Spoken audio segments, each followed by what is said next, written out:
I think my son has lived my life before me. He told me my future, and I'm terrified. Let me just start by saying my 6-year-old son and I are very close.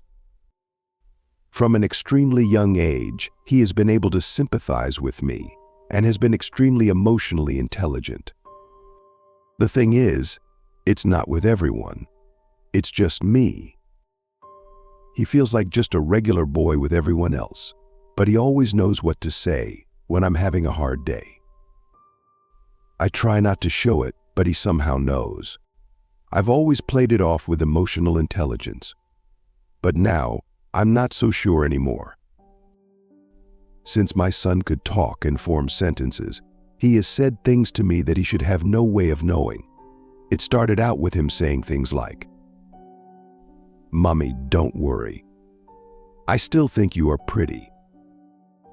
That day I was really struggling with my body image.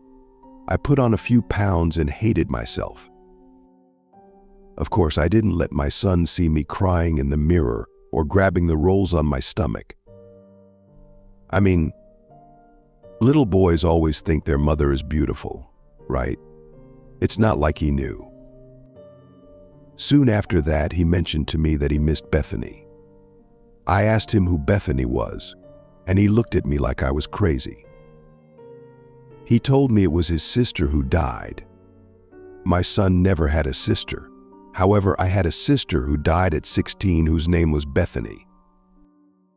I never mentioned it to him. I thought maybe it was a fluke. Next, I lost my job. Once again, he had no clue it happened. I was reading him a bedtime story, and he put his hand over the book and looked up at me. He got a serious look on his face and said, "It'll be okay. You'll find a job next week, and it'll pay better too." It felt weird that he found out about the job loss, but I didn't think much about it. Once I did, in fact, get a job next week that also paid better, I was weirded out. I asked my mother about it, and she said it's probably just the close bond that a mom and son always have. Kids are weird. Every parent has their own story of a time when their kid said something terrifying to them. She tried to explain to me. A few months ago, it started to become an everyday thing where he would say something about a subject he shouldn't know. Then about a month ago, it went from him knowing things he shouldn't to him saying things like, "I remember when I was a girl and I loved the color purple. I remember when I was a mommy and I cried a lot. I remember when I was a mommy and I wanted to run away." This felt weird to me. It wasn't like he thought he was a girl. I asked him once why he thought he was a girl. He looked at me frustrated and said, "I'm not a girl now. I was a girl before I was a boy." He kept telling me stories of all the things he did when he was a girl. He would tell me things about myself that I've never told anybody, even my husband. When I told my husband I was starting to get scared of my son, he said I was being dramatic. I guess it doesn't help my case that I didn't tell my husband everything my son said to me. When he said things like missing his dead sister, that was one thing. But, well, let's just say I've not always been a saintly woman. I have a past. I mean, we have all done things we aren't proud of, but my husband doesn't know about these things. First of all, I stole a lot as a teenager. Nothing too crazy. I think a lot of teenagers do that, honestly. The more serious things I kept from him are that I got a DUI in college. My ex has a restraining order over me. I was a stripper for several years, and worst of all, I cheated on my husband a few years ago. It was dumb, and I regret it, but I will never tell him. My son had mentioned doing all these things when he was a girl or when he was a mommy. Of course, in child terms, but nonetheless, he described all those things. He hasn't mentioned much to anyone else, mostly just me. He hasn't come right out and said that he was me or anything. If he were me, maybe he doesn't realize it. Maybe he just has random, fuzzy memories of another life. Last week I noticed he seemed down. He wasn't really talking like he normally does. I felt like a terrible mother. I was thankful he wasn't talking. It felt like every time I talked to him, I got more and more scared of him. One day he crawled into my bed with me in the morning. He took a deep sigh and looked at me. I remember when I was a mommy and that car hurt me tomorrow. My heart sank and I didn't even know what to say, but I mustered up the courage. "Honey, what is going to happen to me tomorrow?" I said while pushing away the hair falling in his face as a nervous tick. I remember it hurting so bad. "I don't want you to feel the pain too. Don't go. Don't do it." I sat, looking him deep in his eyes. My bed, which felt so warm and comforting a few minutes ago, now felt cold and hard. What was going to happen to me? I kept asking him what was going to happen to me. Every time I asked, he got more and more upset. My husband woke up after I asked him for the 5th time. He got so mad at me. I can't blame him.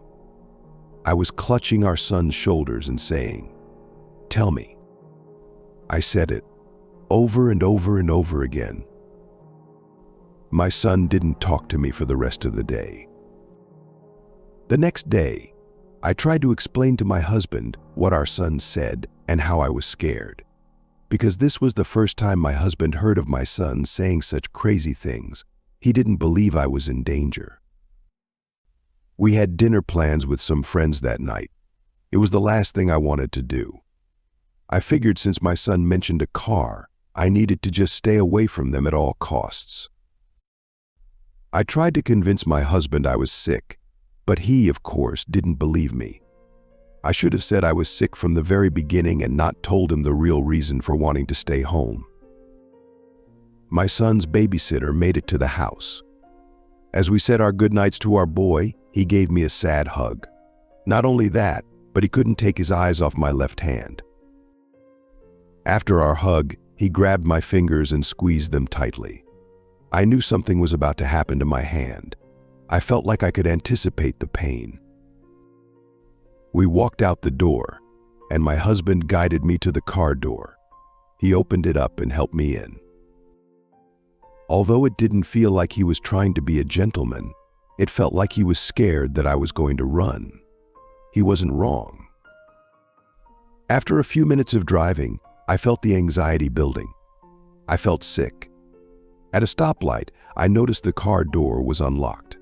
I slipped off my heels and opened the car door. I was trying to move way faster than my feet could take me. I didn't see the curb and tripped over, face planting in the process. My husband came running over to help me up.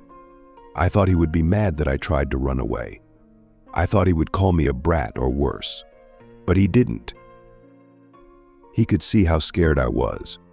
He realized it didn't matter if what I was feeling was real or not, but he needed to respect my fear and worry. He tried to help me back into the car. He said we would go back home, but I refused to go in the car. I told him we had to walk. This is when he started to get frustrated. He felt like he did his best to compromise and emphasize with my anxieties, but he wasn't willing to walk 2 miles home in 40-degree weather at 7 p.m. Looking back, I understand why he was so annoyed. He grabbed my shoulders and took a deep breath. He started nudging me back to the car. The nudging turned into pushing, and the pushing turned into forcing. I was pushing back and doing everything in my power to not go into the car. I was kicking and screaming. A few other cars pulled over to help. I'm sure they were thinking something much worse was actually happening. Before anyone could get to me, he got me into the car. As he was slamming the door, I reached out my hand to try and stop it. The next few minutes were so fuzzy. I could feel my hand pulsing. I could vaguely hear my husband screaming and apologizing profusely, followed by strangers separating us and trying to help. An ambulance showed up a few minutes later, and that's when I noticed my hand. My index, middle, and ring fingers had been smashed in the car door. Half of my middle finger was completely gone. We went to the ER, and about 80% of my fingers were saved, luckily. If it wasn't obvious, my husband felt terrible. Not only for what happened to my fingers, but for being so aggressive with me and not listening to me. I know I should have been more bothered, but I have other family members I'm more worried about. After that, I accepted that I needed to take what my son said about my future seriously. That week, he said more disturbing things. I remember when I was a mommy and I set the house on fire. I remember when I was a mommy and I stabbed my husband. I remember when I was a mommy and the scary man took me into the forest. I remember when I was a mommy and the monster from the closet hurt me. I was terrified of the things that would happen to me.